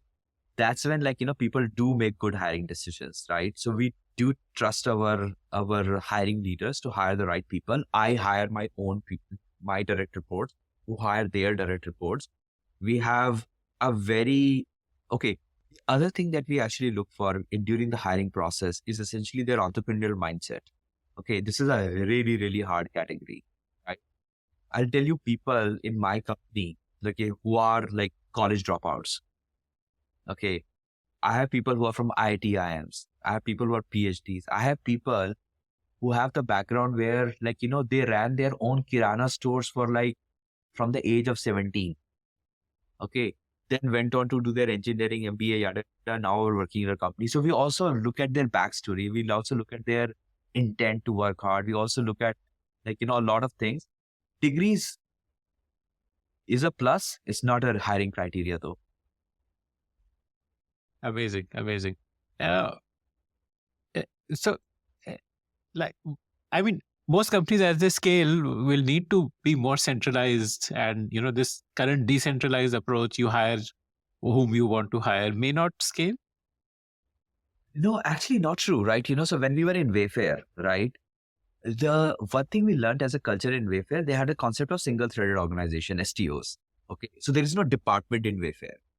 Okay. Other than one or two departments, like for example, you need to have an accounting as a department and HR as a department. Other than that, every function works like an STO. where there is an STO What leader, what does that mean? single threaded organization. That Hmm. means you are not organized around a function, you're organized around a business problem. Okay. For example, Shubham Atri is our India business head. Hmm. Okay. Now, India operations problems is his, India sales problems is his, India's product development problem is his, India's pricing problem is his, India's relationship problem is his, India's finance problems is his. Like, for example, even we have to raise some level of debt in order to fund his business, he goes around talking to the bank. So now you become a mini CEO. Okay. Think new product development. Okay. So now every product that comes with new product development, right? Talking to the vendors, figuring out the logistics, so you are organized around a business problem rather than a function. Okay. So at the beginning of the year, we actually defined there are 14 or 15 business problems that we want to organize ourselves. International launch could be one business problem. Okay. Supply chain efficiency could be second business problem. So you cannot be an operations head.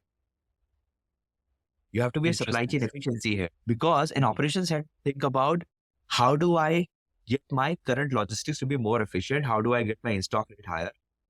But when out of stock also becomes your metric, you start thinking about supply chain in a very different way. Interesting. Right? Interesting. Product profitability becomes a metric for you and the business head. It also becomes a very, so this is a very scalable approach, right? Where you actually start making everyone a part of a P&L owner, and you start organizing it around the problem, and you start figuring out what kind of people I need to solve this problem. And this is like a well understood model, single threaded organization. Oh yeah. Amazon has it. Okay. Wayfair has it. Right. A lot of well-developed companies has it, the single-threaded organization, and it also reduces, what I will say, interdepartmental bureaucracy. Right. So of course, it's an acquired taste, right? And see, it was very much an acquired taste for me from where I came from, banking, which is very departmentalized. Yes, absolutely. All the way we're getting into Wayfair, where everything is me, right? So all of a sudden I have to figure out every part of the problem. And that also develops a little bit of empathy for every part of the problem. Typically, sales guys are like, मेरे को 3 दिन में truck चाहिए. Operations guys are like, I need 3 weeks of notification before I can dispatch this product to you. And then there is a clash. इसको 3 दिन में चाहिए, 3 हफ्ते से पहले नहीं भेज सकते. But when operations is also yours and sales is also yours, then you understand both parts of the problem. Yeah. Then you make realistic commitments to your customer. क्योंकि पता है यार मेरा मैं ही चला रहा हूँ और customer को भी मैं ही commit करके आ रहा हूँ. So I think that has worked out very well for us, because now everyone thinks about every problem from a P&L mentality. It is very scalable. It's very non-departmental, and people get very rich experience, right? Because working in a company, you either become a finance guy or an operations guy or a marketing guy or a sales guy. In my company, everyone gets a CEO level exposure. Yeah. They're basically mini entrepreneurs looking after their business problem. Amen. And that's why working at EcoSoul, you will either love it every day or hate it every day. There's no middle ground. Right. Do you think? But we have. Sorry. But here is how I judge the results. We have attrition rate of less than 5%. Wow, amazing. So hopefully we are doing something right. Okay, where people are really thinking through, what kind of work experience they are getting. Is that rich enough for them? Do you think you'll need to raise more funds? We'll do a Series B, right? Probably this year. Okay. And well, that's what we're thinking about, right? For investing in new product development. We have to strengthen our manufacturing capacity, right? So we went into 25% captive. So we want to get to 50% captive, because now we are doing a lot of product innovations. So one of the good things, Akshay, that EcoSoul decided in the very beginning is we are not going to be an R&D company. 2 reasons for that. It requires hundreds of millions of dollars to do original R&D. And secondly, there is a lot of good R&D happening across the world in sustainability. There's good R&D happening in US, in Netherlands, in Japan, in China, in India, everywhere. So it's not necessary that once you do your R&D, you'll be better off than anywhere else in the world. But what EcoSoul can do very effectively is become a great commercialization partner for the R&D company. So you own the patents, you have developed a new product. Now you need a network of 15,000 stores, a global supply chain, a manufacturing capacity. That's where EcoSoul comes in. So we want to ramp up our manufacturing in order to become a great commercialization partner for the R&D company. We are already doing it for 4 or 5 companies where we are the commercialization partner. So we want to wrap up that capability. What We, are some of these technologies which you are commercializing? like, for example, PLA extrusion technology. So for example, like, there's a company called Coromat in the US, which developed a technology where you can extend the PLA fibers through an extrusion process and blowing air in between. What it does is, in simple languages, this makes the product equally sturdy, but 30% lighter. Okay. When the product becomes 30% lighter and equally sturdy, it becomes 30% cheaper. So our entire goal is to one day achieve parity to plastic. Because we know the day that happens, achieving parity to plastic, day that happens, the world changes. Yeah, Nobody true. loves True, Nobody true, loves plastic. It's just the price paradigm where we have to crack it. So there are a lot of companies like that who are sitting on the patents for 2 years. There are universities who are sitting on the patents for 2 years, 3 years. There's nothing happening because they don't have the right commercialization part who will really take the risk, make the product, get into the supply chain and get it off. Bagasse-based toilet papers and napkins. Nobody was doing it. We are the first company which started doing it, and we built a superior product. If you look at our toilet paper versus the simple toilet paper, it's much better. And now we're launching it in more than 1,800 stores in America and UK. So we are able to do all this innovation because we have our manufacturing. So we have to ramp up that capability. We are obviously expanding in 3 or 4 core geographies. There are France and Spain, where we are ramping up, Australia and New Zealand, where we have to ramp up.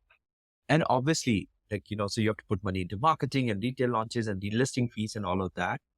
But more importantly, we really want to continue to strengthen our supply chain and talent base. Okay. So we're already applying a lot of generative AI in the company. We're already building deep analytics model, right? Today, right from IRI data to the container planning for us is completely automated. Okay. So we want to really invest in those capabilities. I think that's where we really need the fund. The end goal is to get parity to plastic by being more efficient, by being a manufacturer, by being technology developer. Yeah. Okay. North India has this like 1 month of extremely heavy pollution because of the stubble burning. Is there a product that can be made out of that stubble? Do you see some way out of that problem? Amen. Already doing it. So 30%. Wow. So what we started doing, in early 2024, is essentially we started mixing 30% of rice straw and wheat straw into our bagasse-based pulp. Okay. So you can actually do 70-30 mixing. That also why my product cost is lower, 42 rupees per kg, right? But not just this. Okay. Bamboo pulp, eucalyptus pulp, right? There are so many types of pulp, right? So you remember in the lumber process, all the wood chaff comes out, right? Yeah. That's the waste. What do you do with that waste? You burn it. That's typical process in India. Whatever you can't figure out, burn it, right? All of that can be converted into value-added products, right? So we are already doing 30% mix. And I was recently one of the keynote speaker on sustainability in the Bangalore Tech Summit, where I presented the data how between 85 to 95% of agro waste is burnt. And how much China is exporting out of these exact same agro waste, which they don't even have, by the way. So they import bagasse from Brazil, from India, from Thailand. They are importing a lot of pulp, creating value-added product and exporting it to the world. And we are sitting on that gold mine and we are burning it. Yeah. Wow. You are literally making gold out of kachra. Amazing. That's what we call it, right? So essentially, literally, it's agro waste that we are literally mining it. Okay. And why you should do it? Because you can build a business that is 77% gross margin out of this. Trust me, amazing. Sustainability is not good for business. It is good business. These raw materials are cheaper. My one last question I want to understand from you: what is the difference between organized retail in India and organized retail in the US? I mean, in the US, it's all organized retail. I don't think they have the kirana stores there as such. But And you've dealt with both of these players. What do you see as a difference, like selling to retail in India versus selling to retail in the US? Okay, so let me first go to the retailer in the US, right? It's a very structured process. Okay, so you get once in a year opportunity when the line reviews happen. You present your product with, okay, you present your value proposition. It's a directly relationship between the brand and the retailer, okay, and then you get like a let's just say a long-term contract, bigger commitments. And it's a very time-taking, lengthy process. Sometimes takes like more than a year to get on the shelves. Okay. So that's how organized retail looks like in the US, right? You have to present a lot of data. It's like almost like pitching to a VC where you have to Yeah. show them Okay. the true data, pricing data, competitor data, market analysis.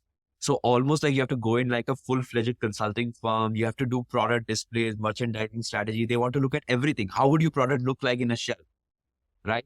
So all of that happens. It's a very lengthy and very organized process in the US. In India, whether you go to GT or MT, general trade or modern trade, it's a very relationship driven, distributor driven process, by the way. Okay. So it's a very fragmented process. For example, if I want to go to and sell in Noida, where our headquarters is in India, okay, there are multiple pockets of Noida where only one distributor serves.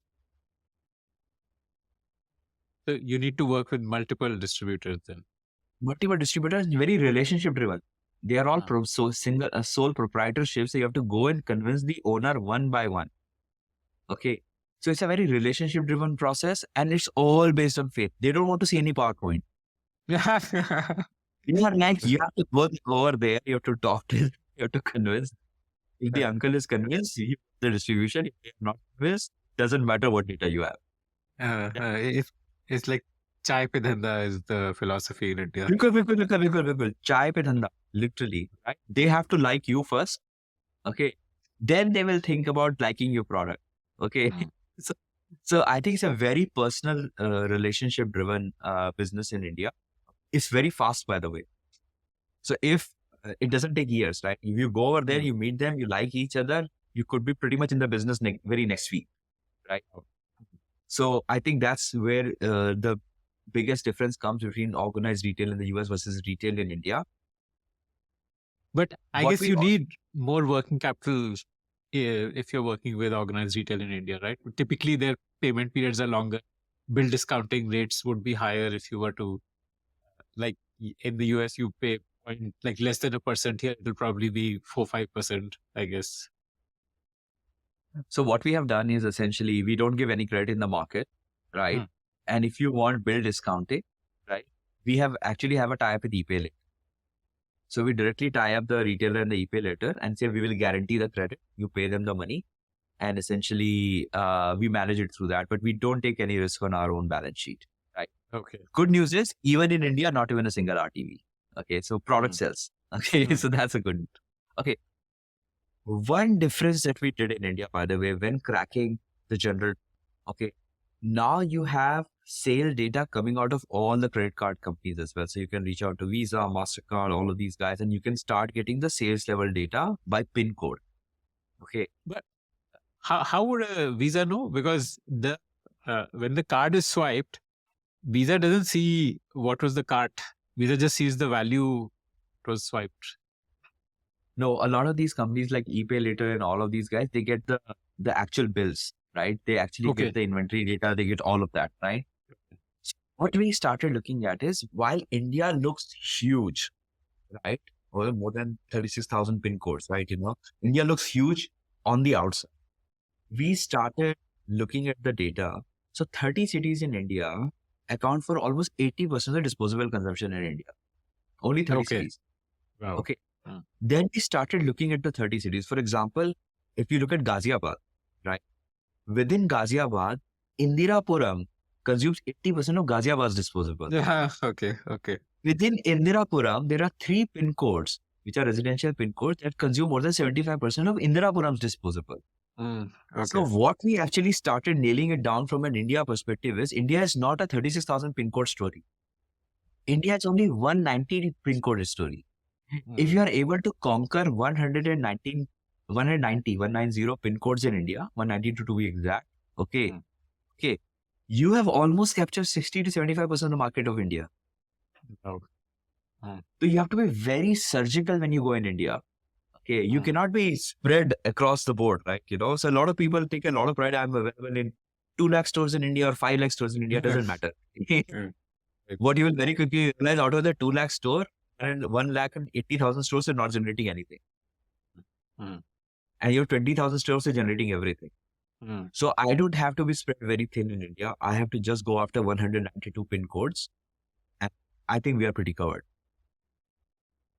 Amazing, amazing, amazing. Any last words of advice for young aspiring founders who are listening to this? Couple of things, right? Number one,